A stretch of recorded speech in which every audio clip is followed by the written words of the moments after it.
इसलिए वोट देने के पहले ये जरूर सोचना कि देश हित में कानून कौन बनाएगा, राष्ट्र हित में कानून कौन बनाएगा, गुलामी का नाम, गुलामी का निशान, गुलामी की प्रथा, गुलामी की रीतियों को कौन खत्म करेगा, गुलामी की कुप्रथाओं को कौन खत्म करेगा, गुलामी की व्यवस्था को कौन खत्म करेगा, उसके बाद ही अपना वोट दीजिएगा। कांग्रेस के समर्थक इस वीडियो को अंत तक जरूर देखें। 1854 में नेहरू जी ने कानून बनाया और जो हमारी भारतीय चिकित्सा व्यवस्था थी उसको बर्बाद कर दिया।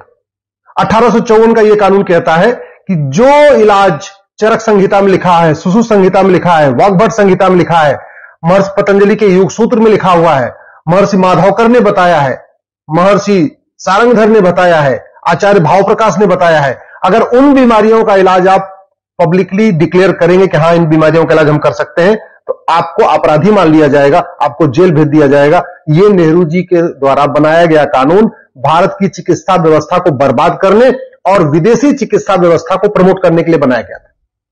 उसके बाद इंदिरा जी ने 1971 में कानून बनाया और वंदे मातरम को किनारे कर दिया।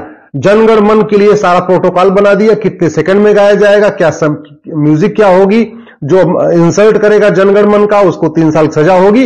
लेकिन वंदे मातरम को बिल्कुल कानून के दायरे से बाहर निकाल दिया। इसलिए वंदे मातरम का अपमान होता है, कोई खौफ नहीं है, सब अलग अलग तरीके से गाते हैं, वंदे मातरम की कोई म्यूजिक फिक्स नहीं है। ये इंदिरा जी ने किया। 1977 में सबसे बड़ा महापाप किया कांग्रेस की सरकार ने। 1977 में इमरजेंसी चल रही थी, ज्यादातर लोग जेल में थे जितने नेता थे। उस समय कांग्रेस की सरकार ने संविधान का बेसिक स्ट्रक्चर ही बदल दिया।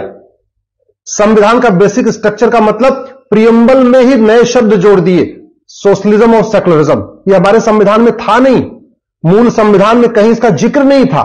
संविधान निर्माताओं ने लंबी चर्चा किया, उन्होंने बोला कि नहीं हम इस अपने संविधान में न सेकुलरिज्म जोड़ेंगे न सोशलिज्म जोड़ेंगे। इसके बावजूद 1977 में इंदिरा जी ने संविधान का बेसिक स्ट्रक्चर बदला, संविधान का प्रियम्बल बदला और इसमें सोशलिज्म और सेकुलरिज्म जोड़ दिया।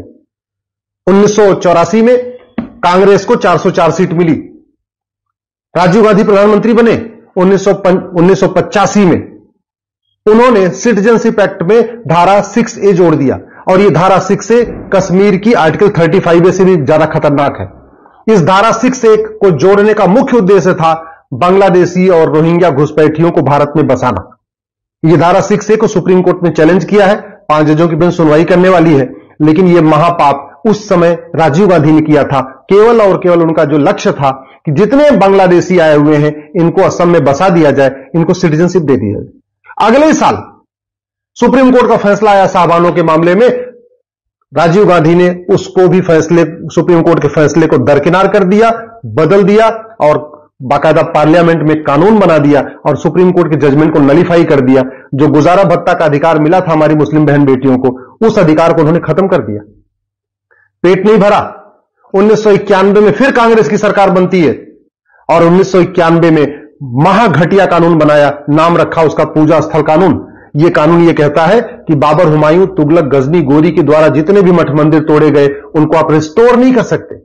आप जरा सोचिए, मुगल काल में हमारे मठ मंदिर तोड़े गए, हम उनको रिस्टोर नहीं कर पाए, गुलाम थे। अंग्रेजों के समय में हम गुलाम थे, उन मठ मंदिरों को रिस्टोर नहीं कर पाए। अब आजादी के बाद जब हम आजाद हो गए तब भी हम अपने मठ मंदिरों को रिस्टोर नहीं कर पा रहे। उसके बीच में जो कानून खड़ा है वो 1991 का है, पूजा स्थल कानून। उसके बाद अगले साल 1992 में फिर कांग्रेस ने कानून बनाया भारत को बांटने और लूटने के लिए, खासतौर पे हिंदुओं को कमजोर करने के लिए। माइनॉरिटी कमीशन एक्ट बना के जैन, बौद्ध और सिख को माइनॉरिटी घोषित कर दिया, जबकि जैन, बौद्ध और सिख ये सनातन के पार्ट है। लेकिन हिंदू को बहुसंख्यक घोषित कर दिया, जैन, बौद्ध, सिख को अल्पसंख्यक घोषित कर दिया। लक्ष्य था उनको पर्टिकुलर कम्युनिटी को फायदा पहुंचाना, लेकिन एक ही तीर से उन्होंने 2 निशाना साधा। पर्टिकुलर कम्युनिटी को फायदा भी पहुंचा दिया और हिंदू, जैन, बौद्ध, सिख को आपस में बांट दिया, माइनॉरिटी और मेजॉरिटी बना दिया। इससे भी पेट नहीं भरा। अगले साल 1995 में कांग्रेस ने फिर एक कानून बनाया जिसको कहते हैं वक्फ एक्ट। याद रखिए, 1894 में अंग्रेजों ने कानून बनाया था चर्च को मजबूत करने के लिए, क्रिश्चियन मिशनरीज को मजबूत करने के लिए, उनको जमीन देने के लिए। तो खूब उनके पास जमीनें हैं, पूरे देश में जितनी सिविल लाइन है और भी जितने शहर हैं वहां पे चर्च और मिशनरीज के पास खूब जमीनें हैं। लेकिन कांग्रेस ने उससे भी खतरनाक कानून बनाया 1995 में, वक्फ एक्ट। लक्ष्य था मुस्लिम्स को जमीन देना। जितनी भारत में जमीनें हैं पब्लिक लैंड उसको मुस्लिम्स को दे देना। और इसका नतीजा है कि आज की डेट में रेलवे और सेना के बाद जो सबसे ज्यादा जमीन है वो वक्फ एक्ट के पास है। ये 1995 में बना, फिर पेट नहीं भरा। 2004 में मनमोहन सिंह प्रधानमंत्री बने, आते ही आते उन्होंने कानून बना दिया माइनॉरिटी एजुकेशन एक्ट, उससे भी पेट नहीं भरा। 2010 में एफसीआरए बनाया, उसका लक्ष्य यही था देश विरोधी एनजीओ को, नक्सलियों को, माओवादियों को, कट्टरपंथियों को, जिहादियों को, मिशनरियों को, इनको विदेशी फंडिंग मिलती रहे। तो विदेशी फंडिंग दिलाने के लिए 2010 में एफसीआरए बना दिया, उससे भी पेट नहीं भरा। 2012 में राइट टू एजुकेशन को बदल दिया, राइट टू एजुकेशन में 2 नई धारा जोड़ दिया और मदरसों को राइट टू एजुकेशन के दायरे से बाहर निकाल दिया। ये 2012 में जो अमेंडमेंट किया कांग्रेस की सरकार ने राइट टू एजुकेशन में, उसका दुष्परिणाम यह है कि जो हमारे गवर्नमेंट के ऑफिसर है एजुकेशन डिपार्टमेंट के, चाहे वो बेसिक शिक्षा अधिकारी हो, एबीएसए हो, जो भी है, डीआईयूएस हो, वो जाके मदरसों की ऑडिट नहीं कर सकते। तो मदरसे में कौन पढ़ रहा है सरकार को नहीं पता, मदरसे की फंडिंग कहां से आ रही है सरकार को नहीं पता, मदरसे में कौन सी किताब पढ़ाई जा रही है सरकार को नहीं पता, मदरसे का सिलेबस क्या है सरकार को नहीं पता, न मदरसे में पढ़ने वाले के बारे में पता, न मदरसे में पढ़ाने वाले के बारे में पता, न मदरसे के सिलेबस का पता, न मदरसे की फंडिंग का पता। तो मदरसे देश विरोधी कार्यों के अड्डे बन चुके हैं और बीच बीच में आते रहते हैं, अखबारों में आपने पढ़ा होगा, देखा होगा। इसलिए मैं कह रहा हूं, कांग्रेस को वोट देने से पहले आप कांग्रेस के कुकर्मों को एक बार जरूर सोचिएगा।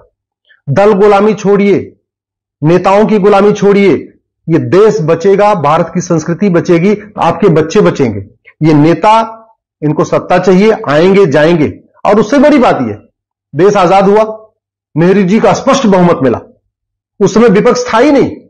नेहरू जी चाहते एक झटके में गुलामी के नाम मिटा देते, गुलामी के निशान मिटा देते, गुलामी की परंपराओं को खत्म कर देते, गुलामी की कुरीतियों को खत्म कर देते, गुलामी की पुलिस व्यवस्था को खत्म कर देते, गुलामी की चिकित्सा व्यवस्था को खत्म कर देते, गुलामी की शिक्षा व्यवस्था को खत्म कर देते, गुलामी की न्यायिक व्यवस्था खत्म कर देते। कोई उनको रोकने वाला नहीं, क्योंकि विपक्ष था ही नहीं, पूरी की पूरी कांग्रेस ही थी।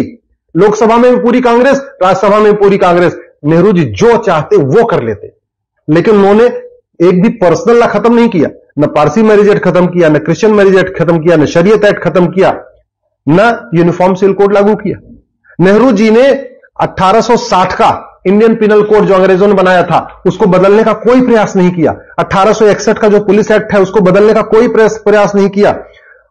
1863 को जो मठ मंदिरों को कंट्रोल करने वाला अंग्रेजों ने कानून बनाया था, एंडाउमेंट एक्ट, उसको खत्म करने का कोई प्रयास नहीं किया, बल्कि बाद में मठ मंदिरों को कंट्रोल करने के लिए जरूर राज्य सरकारों ने कानून बनाया।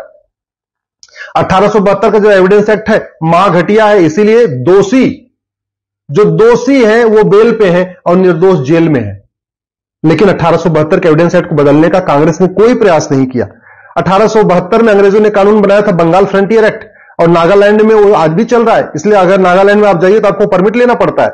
उस कानून को बदलने के लिए कोई प्रयास नहीं किया कांग्रेस ने। 1894 में लैंड एक्विजिशन एक्ट बना के जो अंग्रेजों ने जमीन दिया था चर्च को, हजारों लाखों एकड़ जमीन दिया था, उस जमीन को वापस लेने के लिए नेहरू जी या बाद के कांग्रेस की सरकारों ने कोई प्रयास नहीं किया। 1898 के क्रिमिनल प्रोसीजर कोड को बदलने का कोई प्रयास नहीं किया। 1908 के सिविल प्रोसीजर कोड को बदलने का कोई प्रयास नहीं किया। 1936 के पारसी मैरिज एक्ट बदलने का कोई प्रयास नहीं किया। 1937 के शरीयत एक्ट बदलने का कोई प्रयास नहीं किया। 1946 का जो फॉरेनर एक्ट है उसको बदलने का कोई प्रयास नहीं किया। नतीजा यह है, घुसपैठिए भी आते गए, धर्मांतरण भी होता रहा, भ्रष्टाचार कम नहीं हुआ, घूसखोरी, जमाखोरी, मिलावटखोरी, कालाबाजारी, कमीशनखोरी बढ़ती गई, बांग्लादेशी आते गए, यहां पे अलगाववाद बढ़ता रहा, कट्टरवाद बढ़ता रहा, जिहाद बढ़ता रहा, माओवाद बढ़ता रहा, नक्सलवाद बढ़ता रहा। इसलिए मैं कह रहा हूं, कांग्रेस को वोट देने के पहले एक बात जरूर याद रखिएगा, न कांग्रेस ने अंग्रेजी कानूनों को खत्म किया, उल्टा कांग्रेस ने देश के खिलाफ, भारत के खिलाफ, भारत की संस्कृति को बर्बाद करने के लिए एक नहीं 50 कानून बनाए। मैंने तो आपको कुछ कानूनों की लिस्ट बनाई है, शेष आपकी मर्जी।